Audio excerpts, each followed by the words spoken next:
Hello, আপনাকেই বলছি। আপনি কি অনেক অনেক মোটিভেশনাল স্পিচ শুনছেন, ভিডিও দেখছেন, কিন্তু আজও জীবনের রাস্তা খুঁজে পেলেন না, তাই তো? আসলে বন্ধু, আমার মতে কেউ কাউকে মোটিভেট করতে পারে না। সত্যি কেউ কাউকে মোটিভেট করতে পারেই না, কারণ মানুষের মন হলো মহাকাশের মতো বিশাল, বিস্তৃত আর ব্রহ্মাণ্ডের মতো অসীম ও জটিল। তাই ভাষণ শুনে বা ভিডিও দেখে মোটিভেট হওয়ার ব্যাপারটা এত সহজ নয়। হ্যাঁ, তবে দিব্য চেতনাযুক্ত মহাপুরুষরাই একমাত্র পারেন মানুষের মন ও চিন্তার পরিবর্তন করতে এবং মানুষকে চেতনাবুদ্ধে উদ্বুদ্ধ করতে। এই যেমনটি করেছিলেন উত্তরাখণ্ডের নিমকরলি বাবা। অ্যাপেলের স্টিভ জবস আর ফেসবুকের মার্ক জুকারবার্গের জীবনের মোড় তিনি কেমনভাবে ঘুরিয়ে দিয়েছিলেন সেটা আশা করি আপনি শুনেছেন। এটাই হলো মহাপুরুষের কৃপা। আর একজন অবশ্য পারেন, সেটা হলো ব্যক্তি নিজেই। হ্যাঁ, যদি প্রয়োজন হয় আপনি নিজেই নিজেকে মোটিভেট করতে পারেন, আর এটা সত্য। কি বলছেন, আমি নিজেই নিজেকে মোটিভেট করতে পারবো? কি করে? আমি কি নিজের কানের মধ্যে মোটিভেশনের স্পিচ নিজেকেই শোনাবো নাকি? ব্যাপারটা হাস্যকর, অবাস্তব বলে মনে হচ্ছে না? এই প্রশ্নগুলোই বেশিরভাগ মানুষ করে থাকেন। এর উত্তরও আছে।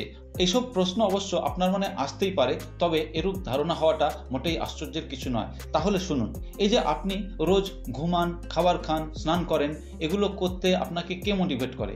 এগুলো আসলে জৈবিক প্রবৃত্তি থেকে আসা মোটিভেশন। এর ফলে আপনি স্বতঃস্ফূর্ত হয়েই এগুলো করে থাকেন। কিন্তু এর বাইরে যে কাজগুলো, যেমন ধরুন আপনি ঠিক করলেন যে বডি বিল্ডিং করে শরীরটাকে বানাতে হবে, তাই জিম জয়েন করতে হবে। এখন জিম যাওয়া তো এক দুষ্কর, অসাধ্য কাজ, অন্তত আমি তো তাই বলে মনে করি। যার ধাক্কা মারলেও আমি জিমে গিয়ে ওই ভারী ভারী যন্ত্রপাতি ঘাড়ে তুলে কসরত কোনোদিনই করতে পারবো না। তাহলে আপনি কি করে করলেন? এখানে ড্রাইভিং ফ্যাক্টর হলো আপনার মন আপনাকে অনুপ্রাণিত করেছে এত কঠিন একটা কাজকে শুরু করতে। আপনি তাই পেরেছেন।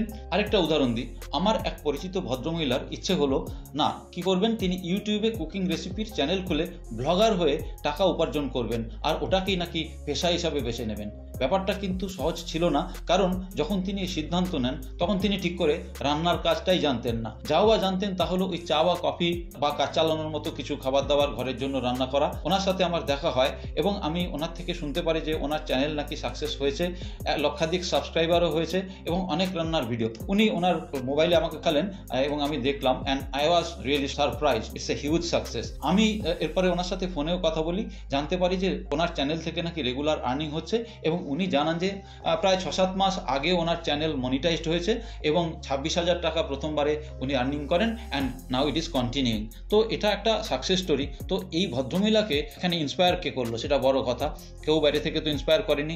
ইনফ্যাক্ট তার বাড়ি থেকেও কিছু রেস্ট্রিকশনস ছিল, কিন্তু তিনি সেগুলোকে অতিক্রম করে এই চ্যানেলটিকে সাকসেসফুল করেছেন। তো এখানে ড্রাইভিং ফোর্স হলো ভদ্রমহিলার নিজের মন, তার নিজের কনসিয়েন্স বা বিবেক থেকেই এই চিন্তা এসেছে যে ওনাকে করতে হবে এবং লক্ষ্য স্থির করে উনি এগিয়ে গেছেন, কন্টিনিউয়াসলি এফোর্ট দিয়েছেন এবং আজকে এই যে সাকসেস যে স্টোরিটা শোনালাম সেটা তার পুরোপুরি নিজের ক্রেডিটে হয়েছে, অন হার ওন মেরিট। তাহলে বুঝলেন তো বন্ধুরা, ইন্সপিরেশন কোথা থেকে আসে? মানুষ যদি নিজেই তার জীবনের কোনো উদ্দেশ্য ঠিক সময় ঠিক করে নেয় আর সেই উদ্দেশ্যকে পাওয়ার জন্য পরিকল্পনাভাবে পরিশ্রম করে, তাহলে উদ্দেশ্য কিন্তু সফল হওয়া সম্ভব। উদ্দেশ্য সফল হওয়া বা সাকসেসফুল হওয়া পরের কথা। এখন কথা হচ্ছে পূর্ববর্তী পর্যায়ের, অর্থাৎ একজন মানুষ কিভাবে অনুপ্রাণিত হবে। নিজেকে কি করে অনুপ্রাণিত করা যেতে পারে, এমন কি কোনো উপায় আছে?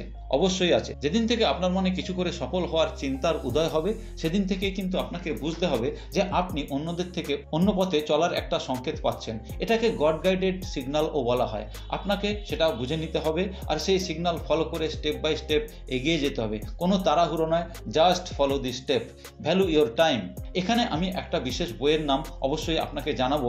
বইটি হলো দি অ্যালকেমিস্ট। এটি লিখেছিলেন পাউলো কোয়েলহো 1988 সালে। তিনি একজন মেক্সিকান লেখক। এই বইটিতে পড়লেই বুঝতে পারবেন যে আমাদের অদৃষ্ট সবসময় আমাদের জীবনের পরবর্তী পদক্ষেপ সম্পর্কে অদৃশ্যভাবে সংকেত দিয়ে চলেছে। আর এই গল্পের মেইন ক্যারেক্টার যে যাযাবর ছেলেটি ছিল, সে গড গাইডেড সিগন্যাল ফলো করে গল্পের শেষ পর্যন্ত এগিয়ে গিয়েছে। বলিউডের একটি বিখ্যাত সিনেমাতে এই বইটি থেকে একটি কোট বা উক্তি নেওয়া হয়েছে। সেটি ছিল, and when you want something all the universe conspires in helping you to achieve that.